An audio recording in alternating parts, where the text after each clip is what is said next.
Good evening, everyone. I am Marcia Kramer, and on behalf of CBS 2 and WLNY TV 1055, along with our partners, WCBS Radio 880, 1010 Wins News, New York Daily News, the City University of New York, New York Immigration Coalition, and Common Cause New York, we would like to welcome all of you to our third series of our town hall meetings. Now, joining me on the panel tonight, first of all, is Jillian Jorgensen. She's the City Hall Bureau Chief of the New York Daily News. Jillian. Thank you, Marcia. Our coalition has been awarded the mayoral debates in the fall by the New York City Campaign Finance Board. In preparation for that, we want to hear the voices of real New Yorkers. Thank you. And also joining me on the panel tonight is Peter Haskell from WCBS News Radio 880. And we are holding these meetings in all of the boroughs throughout the month of June. It's one way for New Yorkers to share your questions and concerns and let your voice be heard. It's a forum where you can let us know what qualities you'd like to see in this year's candidates for mayor, comptroller, and public advocate. Thank you, Peter. And finally, but certainly not last, Juliet Papa from 1010 Wins News. Juliet. Thank you, Marcia. And together, as news and civic organizations committed to community engagement, we would like the issues raised to reflect the concerns of New Yorkers from every corner of our city, from Brownsville to Midland Beach, and from Pelham Park to Astoria, Queens, and Washington Heights. So, this is truly your floor and forum, and we're here to listen. And as a reminder, we'll be recording your questions and concerns and sharing them with our listeners and viewers. So this town hall meeting is being streamed live on cbsnewyork.com. Now back to Marcia. Thanks, Juliet. Now, before we get started tonight, we would like to thank our gracious host here at the Brooklyn Public Library. Jesse, again, thank you very much. Now, in the spirit of maximizing participation and making sure we can hear from as many of you as possible, we ask your cooperation with a series of ground rules. First of all, if you have a question or comment, please line up over here in front of the microphone and stand to the side of the stage. That way we can get as many people as possible and we can hear all of your concerns and your questions. If you'd like to follow up, please keep your comments brief so that we don't run out of time. And if you have a comment you would like to make in Spanish, we will try to help you in translating for the rest of our audience. Also, and this is really important, if you don't have a chance to express your concerns this evening or would like to do so afterwards, we are happy to hear them on our respective social media pages so you can leave written questions with our staff after the meeting. With that, let's get started. So let's line up over here. The first question, come on over. Here's the mic. It's hot. We want to hear from you. Come on, guys, start lining up. Okay, sir. Come on down. Very short. And tell me who you are. I'm Jim Vogel. And what part of Brooklyn do you come from? I live in the first block of Park Slope, but I didn't see any doctors on the block for the first 30 years I was there. Okay. But, right down near Barclays. Your question is? The Supreme Court has shown a willingness to consider the abuses of redistricting. And here in Brooklyn, we have some extremely exotic districts, voting districts. And, you know, we're in a fox in the hen house. It's like, why are we allowing politicians to go ahead and write the redistricting maps? And we end up with these districts, you know, like, well, okay, let's not start naming names, but in Brooklyn it gets very partisan. All throughout New York State, what do you think can be done so that we can separate the act of redistricting, which does have a great deal of value? We need to do it every 10 years because it allows for the changes in population. But what do you do? Can we get an independent commission on this? Can we take the politics out of political redistricting? And would you want the mayor to answer that question, or do you think it's a question that should be directed towards state lawmakers that actually do the redistricting? Oh, it should definitely be going to the state lawmakers and the governor. Okay. Thank you very much. Sure. Next person that wants to ask a question? Could you, anybody come up to the microphone that has a question? Don't be shy. There's a lot of people here. Let's go. Hi, how are you? Good evening. Who are you? My name is Liz O'Young, and I'm a coordinator with APA Voice, that stands for Voting and Organizing to Increase Civic Engagement. It is a coalition of 17 diverse Asian American organizations doing voter education and civic engagement throughout New York City. New York's Asian American population is the fastest growing population in the city. We currently represent over 15% of New York City's population. Contrary to many people's perceptions, 1 in 4 Asians in New York live in poverty. Our seniors are among its poorest. There are over 70 pan-Asian-led social service agencies or agencies serving large Asian American constituencies in New York City, many with language and cultural expertise, helping APA community members, many who are monolingual, access critical government services. Yet, according to a study by the Asian American Federation in 2015, Asian American community service organizations have only received 1.36% of total spending in a 13-year period combined. That's only $601 million out of $44 billion granted in social service contracts in New York City. These woefully disproportionate statistics make it clear that APA community is not receiving its fair share of public funding. Without these resources, underserved APA communities cannot fully participate in society. My question is, how will the mayoral candidates ensure that the city's Asian American residents receive a fair share of the city's funding for affordable housing, education, health care, job training, literacy training, and civic engagement? Julian? It's a great question. It's obviously a growing community, and you mentioned seniors specifically, which I know is a hugely growing population in New York City. Why do you think that's a problem? Pardon? Excuse me? Why do you think that's a problem? Because What is keeping these groups from getting the money you feel they deserve?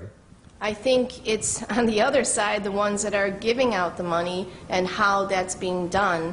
And I think that's questions that need to be asked among the heads of the city agencies that are dispersing the money, how those allocations are being made, and how the mayoral candidates would address any type of agency reform in the allocation of those dollars to community service agencies.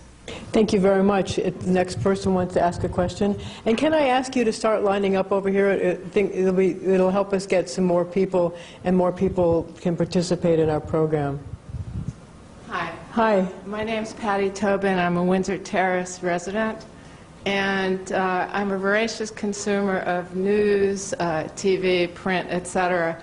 And my comment and question are sort of twofold. But let me preface it by saying, one, every day we're inundated now with the palace intrigue. So that's dominating the local, national attention.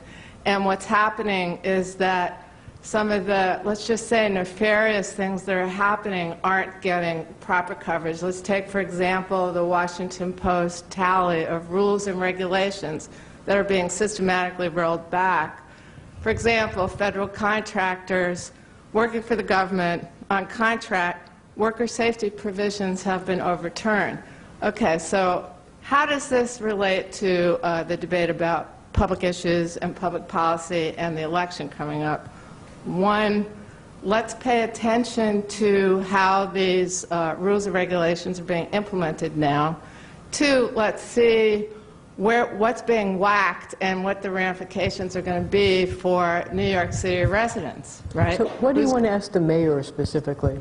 Let's pay attention to, you can call it a safety net or you can call it rulemaking that's been overturned that could have adverse impacts on New York City residents. So the public policy issue for candidates is, will you be paying attention to what's being done in Washington, how that's impacting local residents, and what kind of safety net procedures or programs will we have to implement from the failure to have worker safety on the job if you're a New York City employee working under contract for a federal contractor. Two, money that's being whacked from, Department of Housing and Community Development budgets that impacts community development block grants that no longer can provide affordable housing or repair of public housing. What is the interplay going to be between the reduction in money from the feds and the rollback of regulations that will impact services and constituent needs in the city? I think that's very important to pay attention to. Julia, do you have a question? Okay, is there anyone else who would like to come up and ask a question that we'd like to put to either our mayoral candidates, our controller candidates, or our public advocate candidates? Come on, don't be shy. You all are here. I'm sure there's an issue in your neighborhood. Yeah, come on up. Thank you. Here we go. Another brave soul. Come on up, ma'am. You can go. You can line up here. Go ahead. Come on. Okay, ma'am. What's your name? Speak to us. Get to the microphone. My name is Janine Bada, and I'm a resident of East Flatbush, and I'm a public health student at Downstate. Sorry to be reading this. Would you just get closer? I'm here to ask if any of the mayoral... Go ahead. Sorry. Good. If any of the mayoral candidates have any plans to address environmental noise. In my residential neighborhood, the soundscape is dominated by angry drivers and livery and commuter van drivers who honk their air horns to attract fares. If you complain and go to police council meetings, you're told this is the culture. But it isn't right that people who live in some neighborhoods have to endure high levels of road rage and aggressive driving-related noise, while others can enjoy relative peace and quiet in their homes and on their streets. On my otherwise quiet residential block, we also have to listen to livery drivers using their air horns for no other reason than commercial branding and advertising their services, which is in violation of Local Law 113 as well as TLC regulations. And on commercial streets, livery and van drivers from New York and other states, many southern states, create congestion as they drive along, honking at pedestrians and people standing at bus stops and exiting subways. So basically, our city needs to do a much better job of addressing all kinds of environmental noise, not just traffic-related noise, and should begin by opening its mind and learning about the health effects of chronic exposure to high levels of noise. Do any of the mayoral candidates have any plans to address any kind of noise? And I also want to remind people of a story that appeared in the Daily News in 2014 about a mother who had a noise-sensitive child and actually went out with signs that said, "Think before you honk." And I guess this woman didn't know about Local Law 113 or didn't think she could turn to her, any of her elected leaders. I thought that was horrible. I thought they should have reached out to her. And I've learned in Borough Park and my neighborhood and other surrounding Ditmas Park, those neighborhoods, regularly angry road raging drivers will honk at little kids that are getting into buses. A lot of special needs kids and any kids or anybody. We don't need all this. And what's to lose by ticketing people, really? I mean, I would go out and do it myself if I could. Who do you report this to, and what response? I've attempted for 2.5 years, or maybe I should say 2 years, back in April, to try to get 5 minutes on the calendar of either Jemani Williams or somebody in his office. They will just put me off and put me off and put me off. I actually met with some wonderful detectives from the 70th Precinct, and they would have been happy to do something, but I felt like I was asking for this on my own, because people will complain about this, but they won't go to a meeting. You just can't get people to go to a meeting for noise issues. So basically what you're looking for is a promise from the mayor to do have the NYPD crack down on people like this. I think that it has to be more than the NYPD. I think it has to be more of a coordinated effort. A public service campaign? What, excuse me? A public service campaign to educate people? Yeah, what I had suggested originally in writing to Jemani Williams was something where there could be, first of all, a lot of the drivers don't know that it's illegal to honk at people. So an educational component, a component that looks at the hearing health of the drivers, And finally, some ticketing. You know, it can't just be police ticketing, because you can't, especially in neighborhoods where they think of broken windows policing as being a bad thing. Nobody wants to call about noise.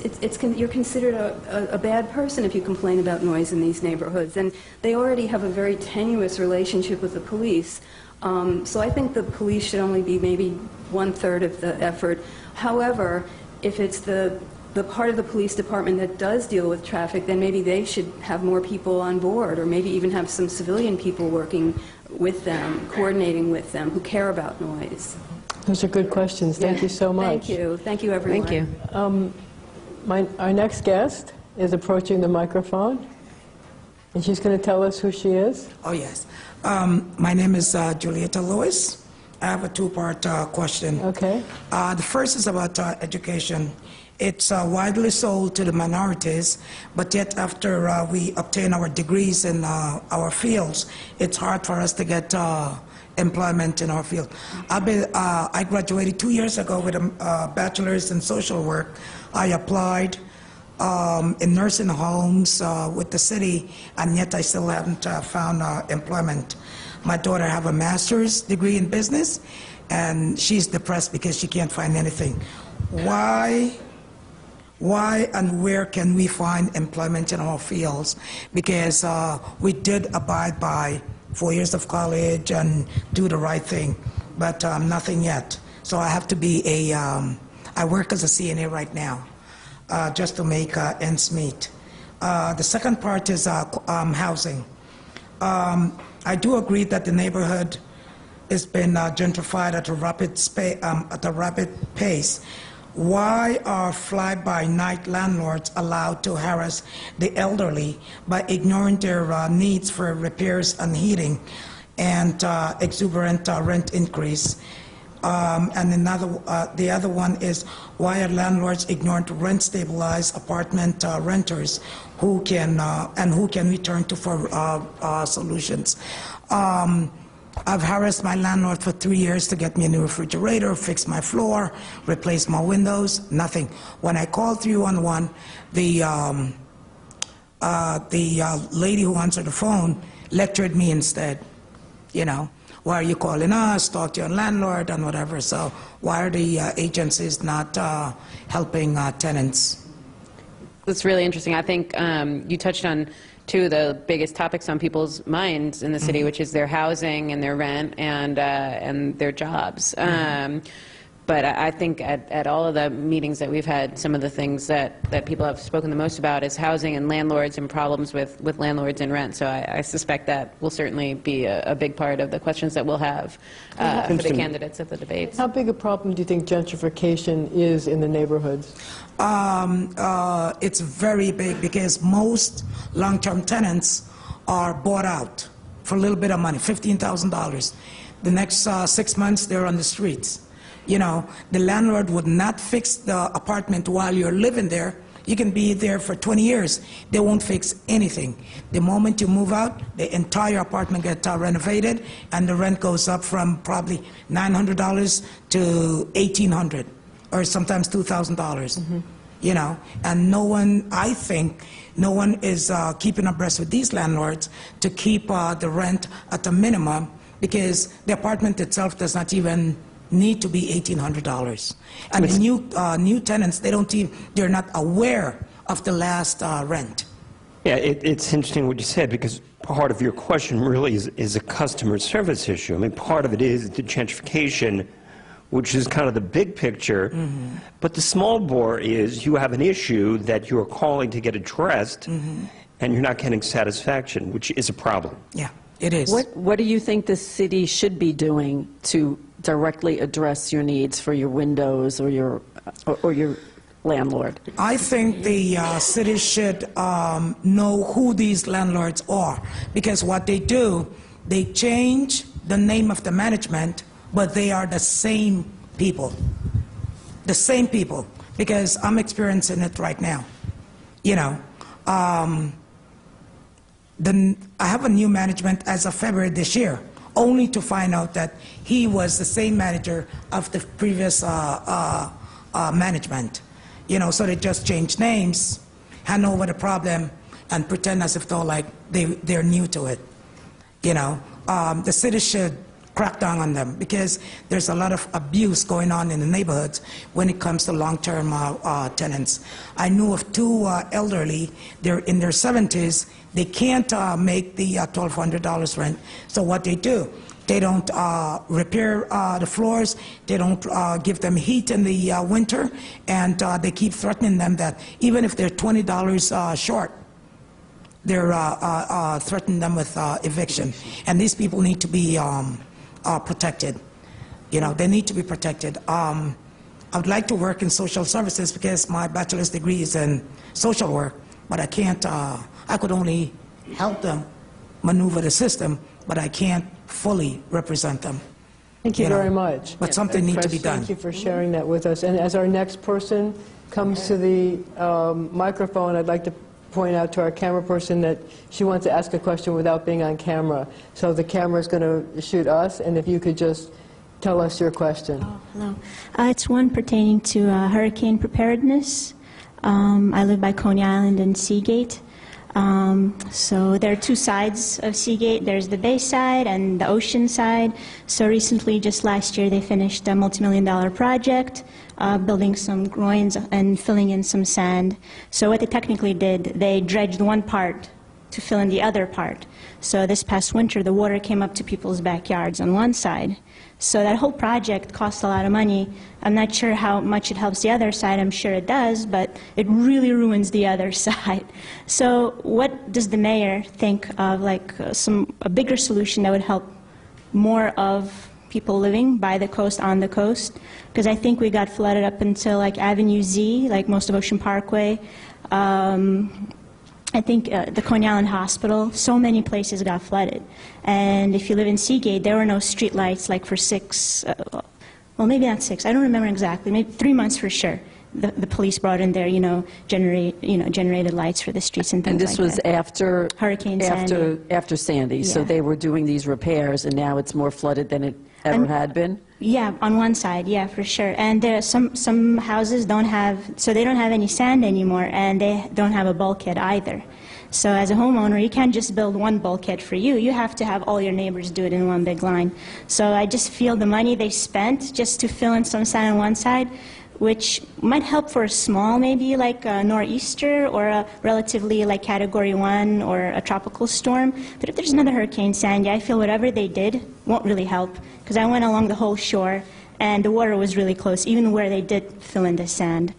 So I'm like, something else must be done. It just doesn't feel like they did anything for the money they spent. And there was noise. They worked at night mainly. They started to work at night. So for 1 month, you couldn't really sleep well. Your house would shake. And a lot of people have had this. And it's just something else. I think more people need to be involved in the decision-making. Maybe hire people from maybe Holland. They know how to work it.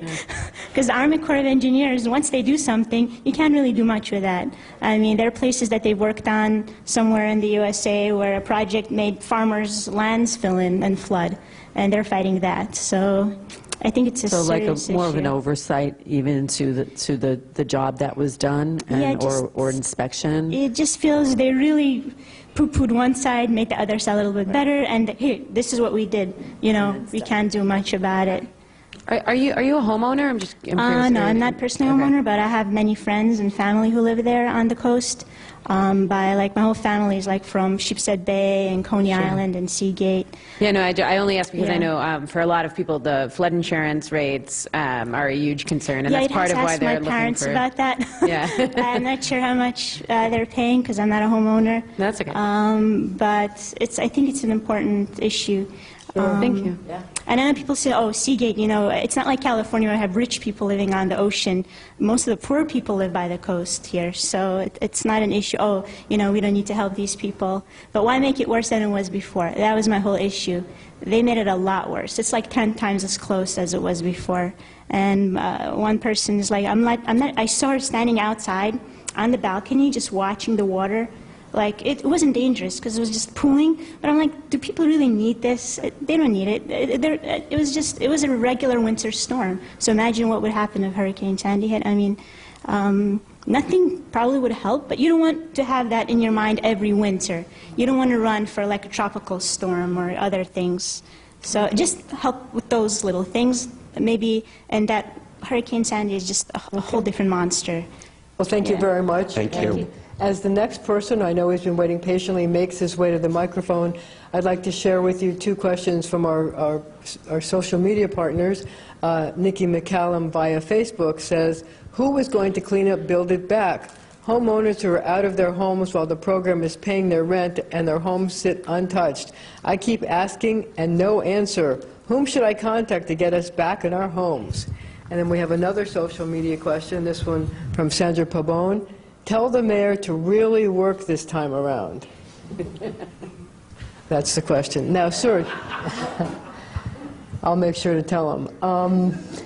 Sir, what's your name and what's your question? My name is Matthew Mead, and I have two. The first is that I noticed that I believe the governor has had a bill to reinstate free tuition in the city universities. That's a very, very positive move. I myself am a graduate of City University, Brooklyn College. And the aspect that is very, very important is that also there was a limitation on the individuals or the families members who would be able to get in, I think something like $140,000, $150,000 capped or maybe more. That was also very good because education attainment and income are very, very positively correlated. Sure. And so what you had very much sometimes a situation in which people who had better incomes, better education were able to qualify for the City University of New York. And so that limited the amount of low-income people who came in. However, there's one small aspect of the program which I think needs to be corrected or changed, and that is the student must be full-time. Now, I was a student, I was not full-time, and so I would not be able to attend the university to free tuition under that kind of stipulation. So I wonder if you gentlemen, the ladies, are going to be posing that question to... So I guess the question you want to ask the mayor, I don't want to put words in your mouth, but it seems that you want to ask the mayor whether he would support prorated tuition rebates for people who would attend part-time. Is that really what you'd like to ask, or is there something else? No, that's a possible solution, but then it depends on what the cost of living for the individual student, whether or not that would be sufficient to enable the student to also go full-time, given that food, clothing, shelter, transportation, and so on. So if it could be pegged at that level, certainly that would be something that would certainly be well done. Yeah.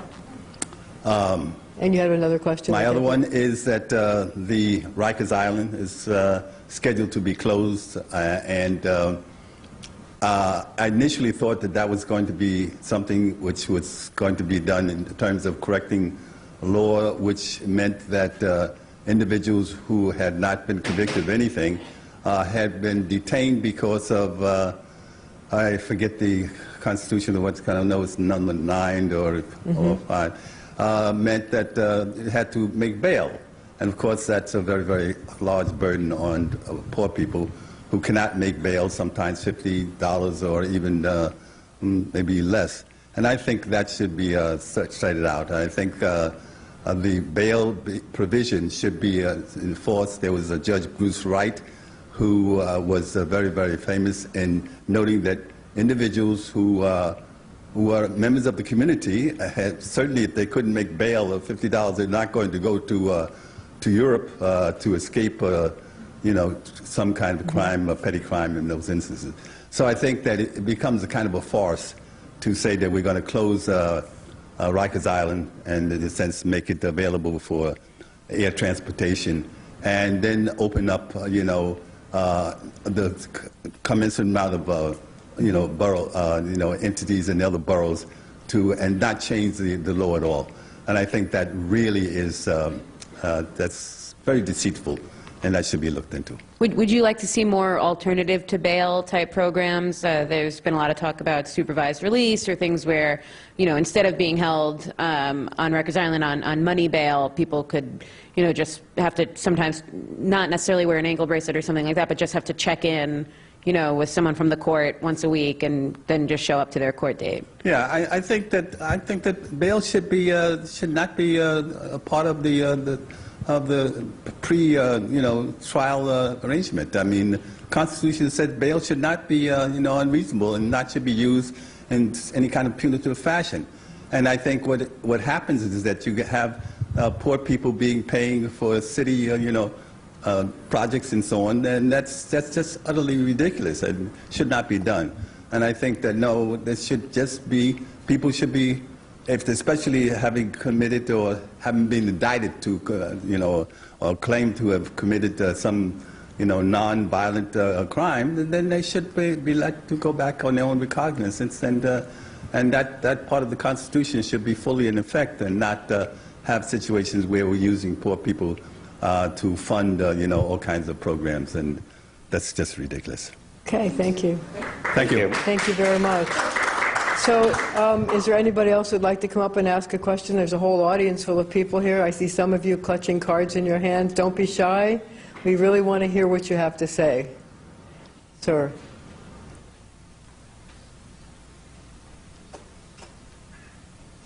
Okay. Hello. Hi, my name is Gary Shelton. First question, just real quick, related to the free tuition.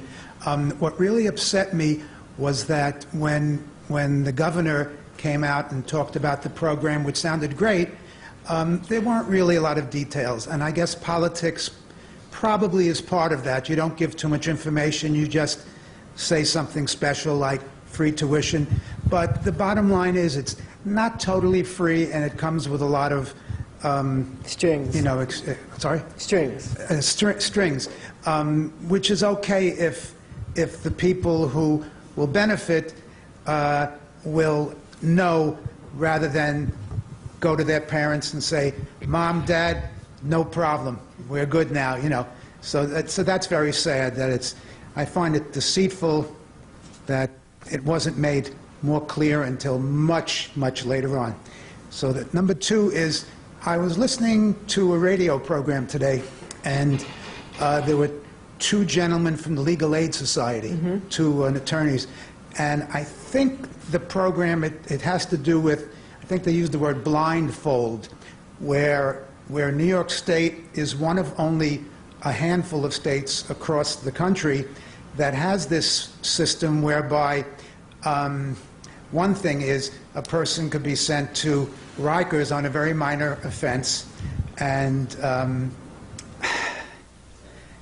with this system that's in place, the attorneys don't even get to speak with the witnesses, don't even get to find out what the individual might be charged with. So it could be a very minor offense. And there was an instance where somebody was in prison in Rikers for 18 months, and when it all came down to it, there was so little that the person was being charged for. So the question you have for the mayor would be what? The question would be, and I think it's a state, I think it has to do with the state regulation, so it would probably be for the governor that this law should be done away with, this idea of attorneys not having access.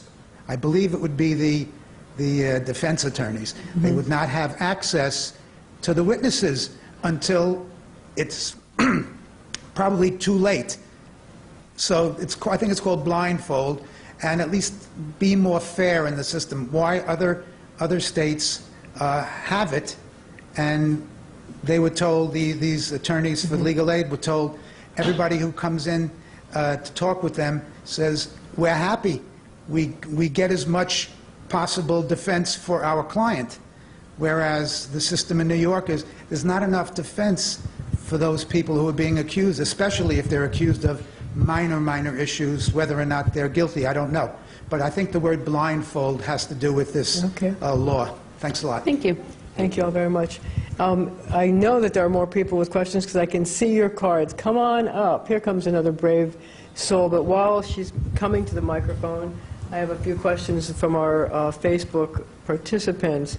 James Panzo. The city is quick to go after slumlords, yet NYCHA houses, that's New York City public housing under the control of the city are some of the worst slums with rats, mold, bad plumbing, etc. What is the city doing to address this? And James has a second question.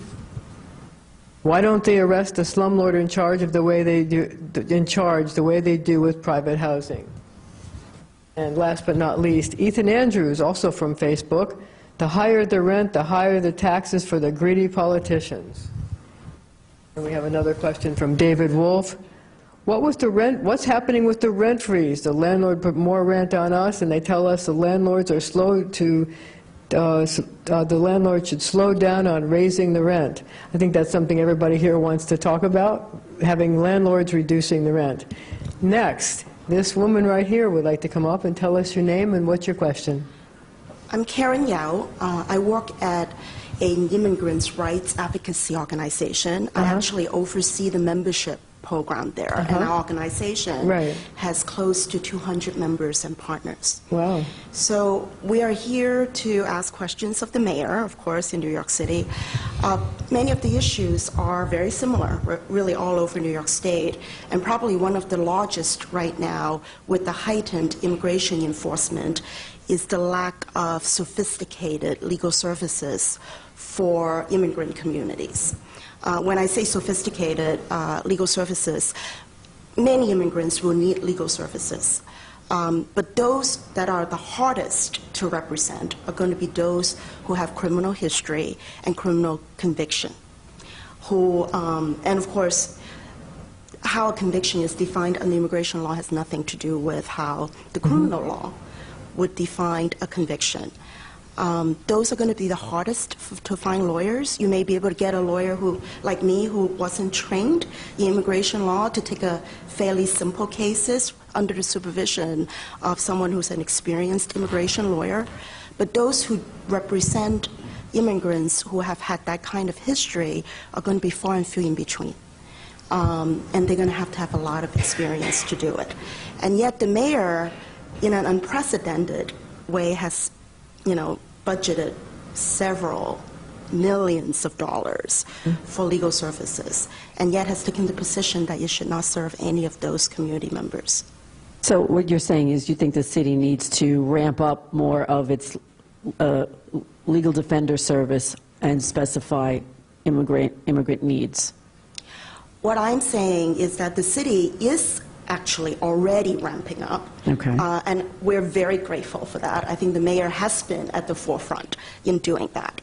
Well, so once we get that out of the way, right, then not all legal services are the same, and not all communities' so you want quality access is the same, right? So I'm asking for quality legal services for those who have the hardest cases, and those tend to be people with a criminal history. And I'm asking for legal services for those who are hardest to reach. And so what are we talking about? There's an intersection between criminal justice system and the immigration system. So we're talking about black immigrant community members. We're talking about immigrants of color. Asian Americans have different issues, but they too are very hard to reach and have very specific legal issues. So it seems like you're asking the mayor essentially to reconsider his position about not funding city taxpayer legal services for those immigrants who were convicted of one of those 160 crimes where he said he sort of dug his heels in and said, he's not going to pay for it. So what I'm asking is that the fewer restrictions placed, the better off that will be, right? There are going to be those who are going to be, who do this work all the time, right? I haven't read all of the proposals. It seems like you've been very familiar with them, right? But there are definitely lots of really good advocates doing this work who know what they're doing. And the more restrictions the mayor put on it, the more difficult it is to get to the people who need it the most. And it's a good question, because you would think on a question like this, the candidates' positions might vary greatly, because there are some who feel tax dollars should not go to that, and others, like the council speaker, who feels differently. Right, that's right. The mayor has essentially said that he believes that those dollars should go to families who are facing these kind of issues, and I absolutely agree. But there are also people who have these criminal history who also are part of the family, who have had many ties to the community. Thank you. Thank you. So we only have about 20 minutes left, and I see a lot of people in the audience. Can I ask for another brave soul to come up and share their community concerns, their questions that they'd like to ask our elected officials who are seeking another term? Here we go. And there's a gentleman in a red shirt right there. I know he wants to line up next and ask a question. I can see it in your face. Ma'am, who are you? Thank you for coming. Hi, my name is Jan Cantler. I live here in Park Slope, but I am an after-school literacy tutor in East Flatbush, and I am concerned about the lead in the water. I know that the lead is not technically in the water. It is coming from the pipes in the school, but nearly a third of the water fountains in the school are turned off because of the recent study they did to find the lead in the schools. Chancellor Farina came to a town hall at the school. I did not personally attend, but I was told that she was asked about the lead in the water, and she said, "I drink the water's fine. Lead is not a flavor, and we do not have testing for children once they are of school age. We test for lead in babies up through kindergarten, and we do not test once they're actually in the elementary and middle schools. So I don't know if we know scientifically what the impact of lead on children is, and I think that we need that. And secondly, we need to ensure that these children get hydration. They are overheated and dehydrated, and that also has an impact on their behavior. So I would like the mayor to definitely address this. There's currently this constant, it's not in the water, it's in the building. We're flushing the pipes for 2 hours. Not an adequate answer. So you think there should be mandatory lead testing of kids in New York City schools, or you'd like to ask that question? I don't know medically or scientifically what should be done, but I would like to have some assurance that our children are not being poisoned with lead. Okay. And you don't think there's any sort of baseline for that? I'm not a scientist. Right. I would like to have somebody do the science so that I would feel comfortable. Instead, what I do, along with my peers, we bring in a water container that's got a water filter, not Brita brand, because that's too expensive, and we put water in pitchers and buy our own cups and give it to our children so that they're not dehydrated. And that's out of your pocket? That's out of our pocket, yes, absolutely. So, and it calms them down. I can get them to read if they are hydrated. I cannot get them to read when they're overheated and overexcited. So are you saying that you would like to see some kind of program that the city has to make sure that there's adequate water, that bottled I would water, like a study. Bottled water Yes. is given out, or some fashion, so that you can be sure it's not tainted? Yeah, absolutely. I would like a study for everyone to understand what the impact of lead on children is above the age that they test currently. And I would like assurance that there is something happening in the physical building so that there is water available for students when and where they need it. Okay, great. Thank you. Thank you very much for participating. Come on up. We have only a few more minutes to go, and I'd really... we'd like to hear what your concerns are. I know there are a lot of you sitting in the audience thinking, I really wish I had the guts to come up, so come on up. And in the meantime, we have a question from Tazio Morales. He says, parking permits on city-owned cars, parking on metered parking spots without paying the meter, leaving regular car owners not able to park. I guess he wants to know about all the placards the city has been giving out. If any of you on the panel would like to question that, but we would like to ask people to come up if they have questions. How about you, sir? I'm looking right at you, no? How about you in the blue shirt? Is there anybody here with a neighborhood issue that has been a concern or a chronic problem that you're not seeing addressed? Or just any ideas on? Can I try something? I'm just going to ask for a show of hands, all right? How many people here typically vote Democratic? So most of the people. How many people here think the mayor is doing a good job? Fewer people. Two people. How many people are concerned about the mayor's gym habits? Few people. How many people are concerned about placards? Nobody. Parking placards. You know, the free, Taking what up he's talking about spots. is the free parking placards that the mayor gives out to city officials to park. Just a few. He cares How about many it. of you are concerned about the state of the subways right now? Yeah, there Most we go. everybody. Big one. And the state senate. Keep those hands up. Yeah. And also, in the prior town halls we've done, homelessness has been a big issue. Are there concerns about that, or do you see that in your neighborhoods or where you work? Okay. You know, as I read through the list of questions that people submitted when they registered, I saw that there was a lot of concern about gentrification. I wonder if you all share that, and if there's anybody in the audience that would like to come up and share their concerns about the gentrification they're seeing in their neighborhood, in their borough, or in the city. I think we have a customer here. Ma'am, you wanted to step up?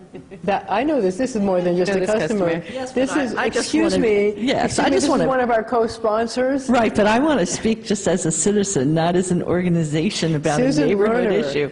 I'm Susan Lerner, and I take the bus. I live in Fort Greene, and often in the mornings I take the bus, and there is a dedicated bus lane on Fulton Avenue from Lafayette to Flatbush. And it is never policed as a bus lane. So I'm constantly amazed at the skills of the bus drivers who have to weave their way around parked trucks and all kinds of impediments. But we also are a neighborhood that has a particularly high percentage of pedestrian accidents, bicycle accidents, and there's a lot being done to physically change intersections. But I've never seen a traffic cop in our neighborhood actually enforcing the traffic laws. So a lot of, it's a combination to me of the Vision Zero idea of lowering traffic fatalities and accidents and our need to improve our transit system.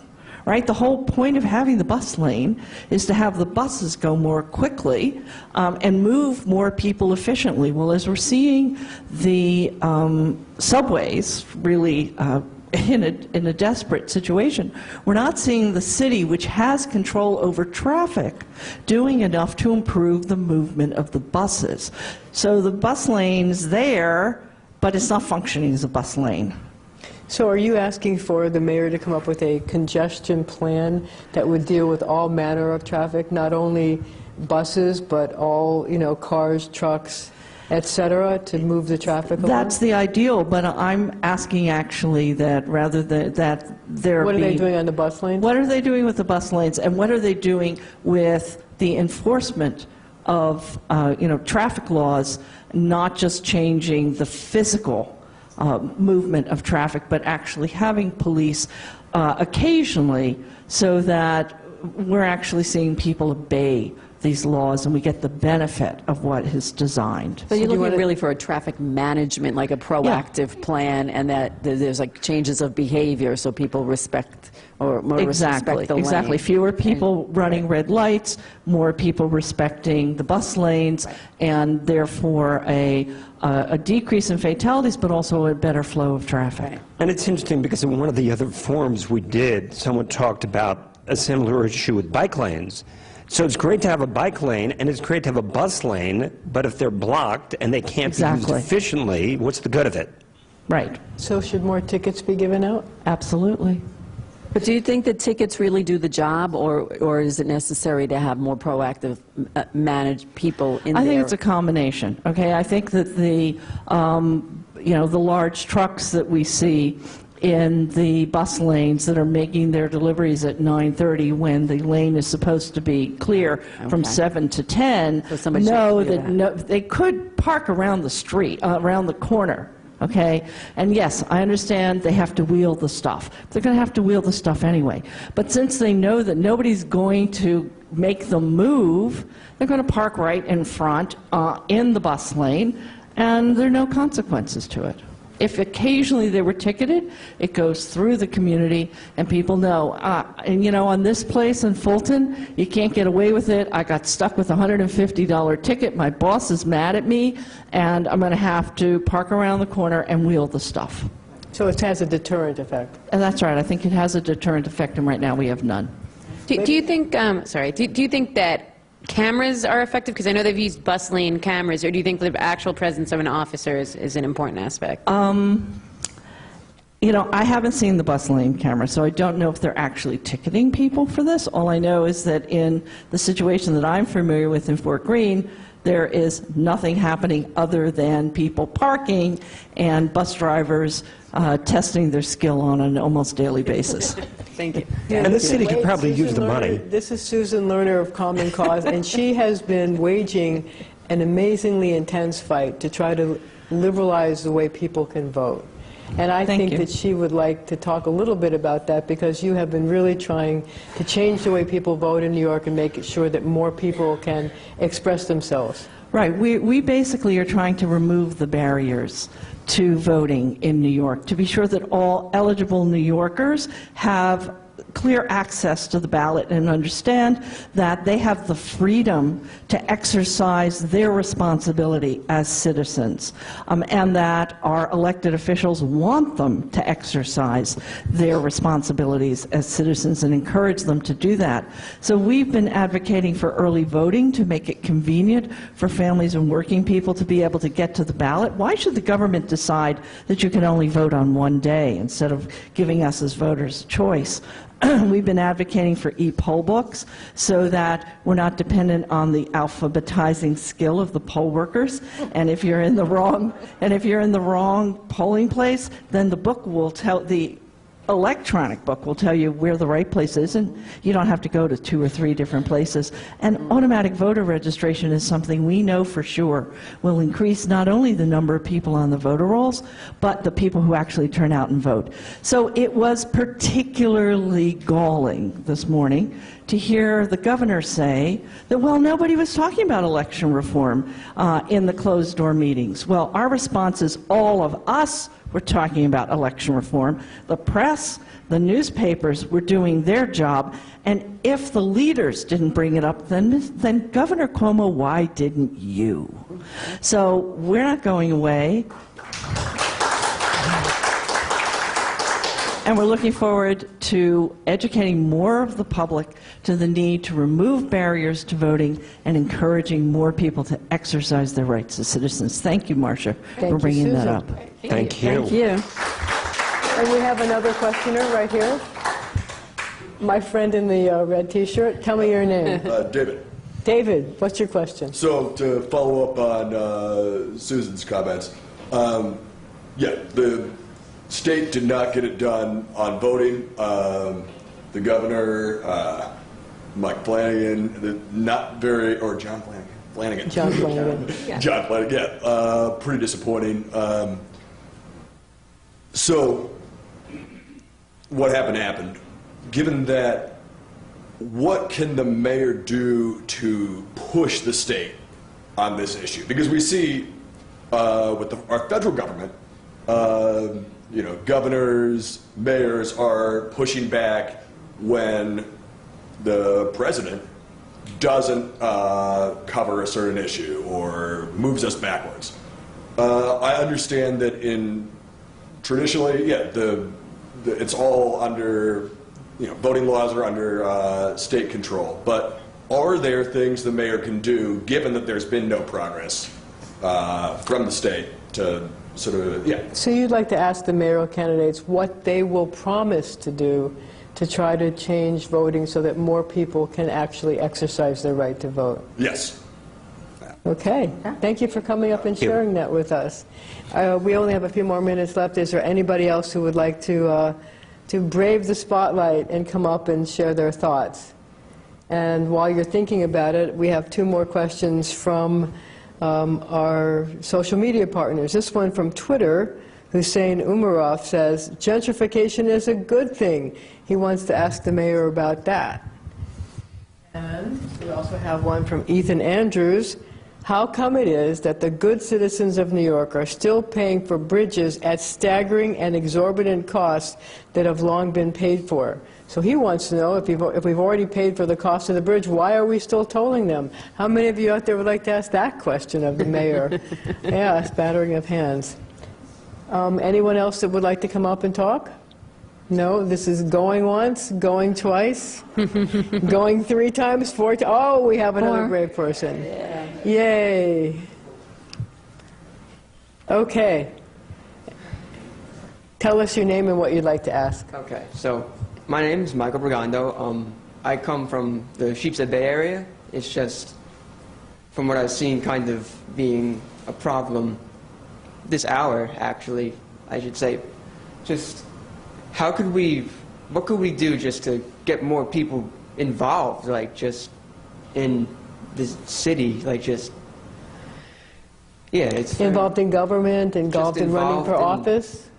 Like just politics, I guess. And issues? Issues, yeah, like how do we get people to voice their opinions? Just kind of like how you've been urging the audience this past hour just to like speak, do something. Like I see the audience also, it's like not even, like just about half full. Like I expected it to be actually packed tonight. Like also, I just want to know how we could. What do you think is stopping people? I don't know. That's the problem. Like we need to just crack down on it, I guess. I don't know. I don't know how to approach it either. Like just in general, like do we have to, maybe it's a problem in education, like could we? How would you like to get involved? I don't know. I came today, like just to. That's do that, great. but I want to see more people just. Who care? Care, exactly. Like I just want to know like how we could do that. I'm just repeating myself at this point. No, but we really appreciate it. Good question. Yeah. We need more good citizens like you. Yeah, and believe it or not, I think we have one more person, if you'd like to come up, and I guess you'll be the last questioner of the evening. Tell us your name and what you're concerned about. That's Sheepshead Bay also. I don't know that gentleman. We're from the same neighborhood. But you support what he says. But I support what he said, and the reason I'm going to answer that question, because we've given up on government. We have given up. We see it dysfunctional White House, many years. My opinion, the last good president was Eisenhower. That's my opinion. But what question would you like to ask the mayoral candidates? How quickly can he get out of there? That would be my question, because I'm a member of an animal activist organization for animal activism, and we pushed to get him in. And he's done nothing to So you want to ask about the horse carriages? Well, the horse carriages is secondary now, because we've done that before. Many years ago, they put them in the park, they took them out of the park, they're back to Plan B again, so that would be frugal. But he's done nothing really to help. I'm part of the Build It Back program, 5 years. They moved me out of my home a year ago, haven't touched my home, paying rent for me. And so it's just a total dysfunctional operation, from federal government down to state and local government. I lobbied up in Albany in the 90s. I saw what it's like. You could have a really good cause, really have, be passion for what you're doing, and it goes nowhere, because money influences government, and we don't have money, and they do.